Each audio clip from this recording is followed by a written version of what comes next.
தந்தை மறைந்த சில நாட்களில் ஆசை யாரை விட்டது? சோம்பேறிகளான அந்த 3 மகன்களும் புதையலை எடுக்க கிளம்பினார்கள். ஒவ்வொரு அடியாகத் தோண்டினார்கள். தோட்டம் முழுவதும் ஜல்லடை போட்டு தேடினார்கள். புதையல் பெட்டி கிடைக்கவில்லை என்பதால் இன்னும் ஆழமாக தோண்டினார்கள். கடைசியில் தோட்டம் முழுவதும் தலைகீழாக தோண்டப்பட்டு விட்டது. ஆனால் ஒரு நாணயம் கூட அவர்களுக்கு கிடைக்கவில்லை. அப்பா நம்மளை ஏமாற்றி விட்டாரு என்று கோபப்பட்டார்கள்.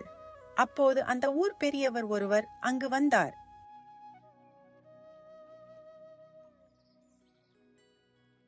தம்பிகளே, நிலத்தை தான் இவ்வளவு நன்றாக தோண்டி போட்டு விட்டீர்களே, அப்படியே கொஞ்சம் விதைகளை தூவி விடுங்களேன். உழைப்பு வீணாக வேண்டாமே. மனமே இல்லாமல் அவர்கள் விதைகளை தூவினார்கள். அந்த ஆண்டு நல்ல மழை பெய்தது.